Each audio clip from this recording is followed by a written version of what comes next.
Aclamado por las encuestas de la afamada consultora Gallup como el hombre más admirado de Estados Unidos en 12 ocasiones, Dwight Eisenhower logró una estima popular generalizada antes, durante y después de su presidencia. Como estadista, fue resolutivo y astuto, y gobernó en el periodo de mayor bienestar de su nación, ayudando a consolidar el concepto del estilo de vida americano. Como líder militar, Eisenhower fue un auténtico héroe para millones de personas durante uno de los conflictos más violentos y sangrientos de la historia. Él fue quien tomó la audaz decisión de seguir adelante con el desembarco del día D, aun cuando el éxito no estaba en absoluto asegurado, y luego condujo a las fuerzas aliadas a la victoria en Europa durante la Segunda Guerra Mundial. Si bien es difícil conocer o describir a un hombre tan complejo y multifacético, su frase, la historia no confía por mucho tiempo el cuidado de la libertad a los débiles o a los tímidos, sugiere un carácter complejo y polémico que fue más allá de su conocida e inquebrantable voluntad.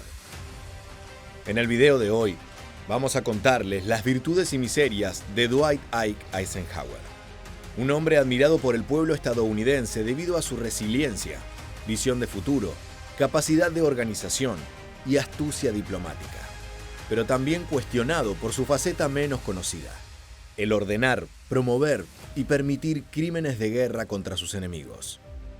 Bienvenidos a una nueva entrega de Historia Militar. Dwight David Eisenhower nació en Texas en 1890, pero se crió en Abilene, en el estado de Kansas.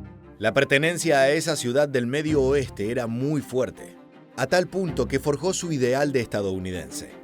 «Vengo del corazón mismo de América», afirmaba con orgullo. Su apellido familiar original, Eisenhower, significa minero del hierro y se remontaba a sus antepasados alemanes asentados en Pensilvania, en la primera mitad del siglo XVIII. Una herencia que no impidió, como veremos, demostrar un profundo odio hacia sus futuros adversarios europeos. Pero no nos adelantemos. Dwight Eisenhower fue el tercero de 7 hermanos, todos apodados por su madre Ike, que pretendía ser una abreviatura del apellido. Hacia los años de la Segunda Guerra Mundial, solo Dwight conservaría el apodo. A la edad de 13 años, este sufrió una caída que le produjo una ligera herida cortante en una rodilla. Como escondió el incidente a sus padres, a los pocos días, la infección había llegado hasta la ingle. El médico familiar aconsejó la amputación, pero el joven Ike se negó, respondiendo que prefería la muerte. Incluso hizo jurar a su hermano menor que permanecería de guardia frente a la puerta del dormitorio para protegerlo, sin retirarse siquiera para comer. Milagrosamente, comenzó una mejoría que permitió salvar su pierna. Esta determinación frente a los embistes contra su salud se repetiría a lo largo de su vida. En 1911, Eisenhower ingresó en la Academia Militar de West Point. En 1916, ya graduado, participó como teniente en la expedición para atrapar a Pancho Villa, quien era buscado por Estados Unidos por atacar el pueblo de Columbus. Durante la Primera Guerra Mundial, Eisenhower se encargó del adiestramiento de las tropas reclutadas para su envío al frente occidental. Aún sin llegar a adquirir experiencia real de combate, alcanzó el grado de mayor para el final de la contienda. Tras ampliar los estudios efectuados en la Academia Militar, fue destinado a las oficinas de planificación de operaciones del Estado Mayor del Ejército, donde permanecería hasta 1935. Esta asignación marcaría profundamente su carrera posterior, tanto militar como civil, y lo convertiría en protagonista central de uno de los hechos más importantes de la historia moderna. El 28 de noviembre de 1943, Franklin Roosevelt, Joseph Stalin y Winston Churchill se reunieron en Teherán para trazar los planes conjuntos que conformarían la Operación Overlord. Se trataba de la gran estrategia que permitiría invadir Europa occidental, a través de un desembarco en las playas francesas de Normandía. Roosevelt no aceptaba bajo ningún punto de vista desprenderse de su consejero militar, el general Marshall, por lo que las operaciones para llevar a cabo esta fundamental operación se reducían a 2 generales.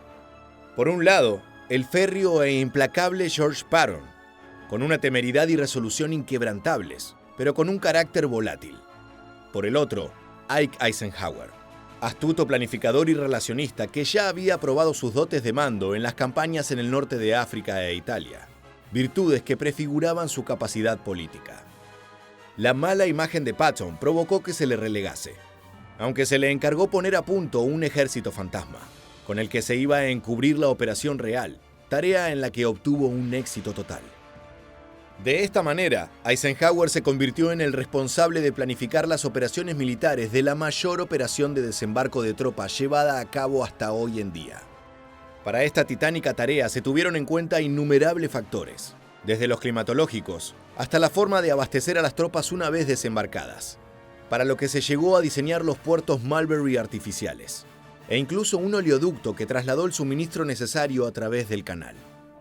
Pero además, el hábil Eisenhower efectuó todos los contactos políticos necesarios en función de la gran complejidad de la operación, que incluía a 16 países aliados que participaron en la operación, entre estos Brasil y Uruguay. Junto a su equipo de ayudantes, Ike eligió la costa de Normandía, en especial porque quedaba dentro del radio de acción con base en Gran Bretaña, que le ofrecía supremacía aérea y naval para los aliados. El primer objetivo del desembarco era el de asegurar las célebres 5 playas: Utah, Omaha, Gold, Juno y Sword, para lo cual se lanzaron tropas de paracaidistas desperdigadas por todo el interior de Normandía. La misión era la de retrasar o evitar la llegada de refuerzos alemanes, especialmente de las divisiones blindadas desplegadas en la zona de Caen y movilizadas momentáneamente por Rommel en espera de una hipotética invasión desde Calais. La operación Overlord duró casi 4 meses. Fue arriesgada y compleja, con un gran sacrificio que significó más de 225.000 bajas. Sin embargo, resultó un rotundo éxito que contribuyó a acelerar el final de la guerra y a agigantar el prestigio y popularidad de Ike. Apoyado en la superioridad numérica y armamentística de sus tropas, Eisenhower dirigió la ofensiva final victoriosa contra el Tercer Reich a través de Francia y de la misma Alemania. Durante esta odisea, saldría a la luz una de sus grandes miserias. Estados Unidos, antes de formar parte de las tropas de la coalición aliada, ya conocía algunas de las atrocidades que estaban cometiendo los nazis en la Europa ocupada, y de la campaña de exterminio contra indeseables que era la política de Estado en el Tercer Reich. Sin embargo, no fue hasta que se pudo ingresar a los campos de exterminio que se cobró real dimensión de la tragedia. «Dios, cómo odio a los alemanes», le escribió Ike a su mujer, Marnie, en septiembre de 1944. Antes, y enfrente del embajador británico en Washington, había dicho que todos los oficiales del staff de generales alemanes deberían ser exterminados. Luego de visitar el campo de Gotha, Eisenhower relató de manera cruda lo que vio. En una habitación donde había apilados 20 o 30 hombres desnudos, muertos de hambre, George Patton ni siquiera quiso entrar. Hice la visita deliberadamente, para estar en posición de dar pruebas de primera mano de estas cosas si alguna vez, en el futuro, se desarrolla una tendencia a acusar estas alegaciones simplemente de propaganda. Esta experiencia pudo haber incrementado su animosidad ante los soldados germanos y las decisiones que tomó, que aún son centro de controversias. En camino hacia Berlín, y también luego de la ocupación, el ejército estadounidense tuvo que lidiar con la sorprendente cifra de 5.250.000 soldados alemanes rendidos. La infame solución de Ike fue redactada el 10 de marzo de 1945, en un mensaje dirigido al staff combinado de jefes.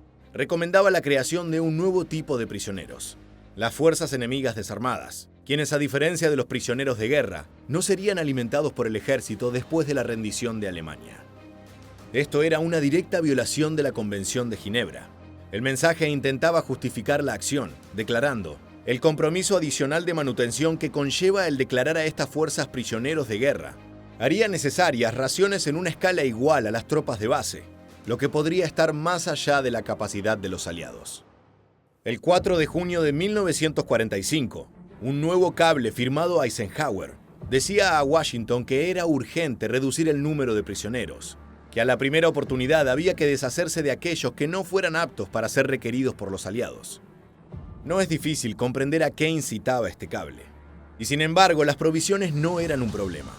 El ayudante especial de Eisenhower, el general Everett Hughes, había visitado los enormes almacenes de provisiones en Nápoles y Marsella e informado: existe más stock del que podamos llegar a usar. Para entender la real dimensión de las consecuencias de esta decisión ilegal de Eisenhower, basta recolectar las experiencias del cabo Helmut Liebig, prisionero en el reasignado campo estadounidense de Gotha. Este contó: para obtener las míseras raciones fuimos forzados a correr por una manga formada por guardias estadounidenses, quienes nos golpeaban con palos mientras nos movíamos hacia el alimento. El 17 de abril de 1945, el cabo fue transferido al campo estadounidense Hildesheim, más hacia el oeste, donde no hubo alimentos durante días. Liebig continúa su relato. Al aire libre, hambrientos y sedientos, los hombres comenzaron a morir. Vi sacar a entre 10 y 30 cuerpos cada día. Un prisionero golpeó a otro hasta la muerte, solo para obtener su pequeño trozo de pan. Cuando la Cruz Roja Suiza intentó enviar 2 trenes cargados con alimentos al sector estadounidense de Alemania, oficiales del ejército hicieron volver los trenes, diciendo que sus almacenes ya estaban sobresaturados de alimentos, que jamás distribuyeron. Eisenhower lamentaba la inútil defensa alemana del Reich en los últimos meses de la guerra por la pérdida de vidas. Pero lo cierto es que a finales de mayo, habían muerto más personas en los campos estadounidenses que japoneses tras la explosión de la bomba atómica en Hiroshima. En enero de 1946, los campos aún mantenían una cantidad considerable de cautivos, pero Estados Unidos había rebajado el número de sus prisioneros casi a 0 a finales de ese mismo año. En noviembre de 1945, el general Eisenhower alcanzó el puesto de George Marshall como jefe de staff del ejército norteamericano y retornó a Estados Unidos. Durante el año 1950, la mayoría del material no archivado con relación a los campos de prisioneros en manos norteamericanas fue destruido por el ejército. Durante su carrera militar, y especialmente en los años de la Segunda Guerra Mundial, Eisenhower había estado cerca de los despachos en los cuales se trataban asuntos políticos, con lo que había acumulado una amplia experiencia, tanto en Europa como en su país. Por ese motivo, en 1951 aceptó participar en la carrera electoral por la presidencia de los Estados Unidos, en las filas del Partido Republicano, el más próximo a sus ideas políticas. Su presidencia, que abarcó 2 períodos, tuvo un claro reto a nivel de política internacional: la Guerra Fría, que enfrentaba a los Estados Unidos con la Unión Soviética a escala mundial. Eisenhower evaluaba el conflicto en términos morales muy duros. Esta es una guerra de la luz contra la oscuridad, de la libertad contra la esclavitud, de la piedad contra el ateísmo. Para prevalecer en este choque ideológico, se ideó la doctrina que llevó su nombre. Fue una estrategia cuya prerrogativa era tomar represalias contra el enemigo, de forma mucho más contundente en caso de ataque. Ponía el énfasis en el uso disuasivo de las armas nucleares y en la intervención en todo conflicto en cualquier parte del mundo donde se observara la influencia soviética. Para Eisenhower, los gobiernos neutrales eran enemigos potenciales, y Washington podía decidir si una nación independiente del tercer mundo era insuficientemente anticomunista. Con ello, comenzó la era de los golpes de Estado diseñados por la CIA. El primer país juzgado y condenado en virtud de la nueva doctrina fue Irán, una decisión cuyo cimbronazo se deja sentir hoy en día. El golpe contra Mossadegh condujo al sufrimiento del pueblo de Irán bajo la dictadura del Shah y a los extremismos religiosos de carácter terrorista. Pero esa es otra historia.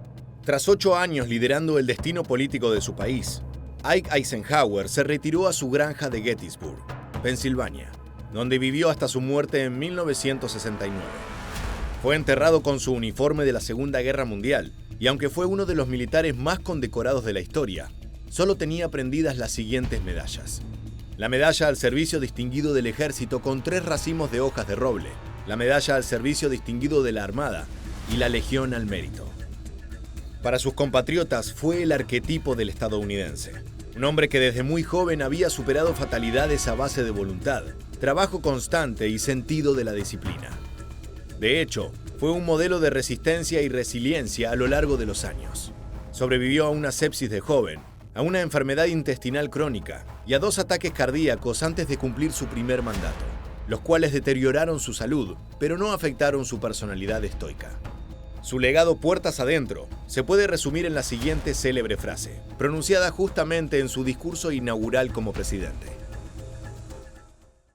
Whatever America hopes to bring to pass in the world must first come to pass in the heart of America. Ya estamos llegando al final de esta entrega y no queríamos dejar de preguntarte: ¿qué piensas de esta figura tan importante de la historia estadounidense? ¿Habría tenido el mismo apoyo de sus compatriotas si sus acciones contra los prisioneros alemanes se hubiesen hecho públicas en su época? Deja tus opiniones en los comentarios abajo. Hasta aquí el video de hoy. Te agradecemos habernos acompañado y te esperamos en las próximas entregas de Historia Militar.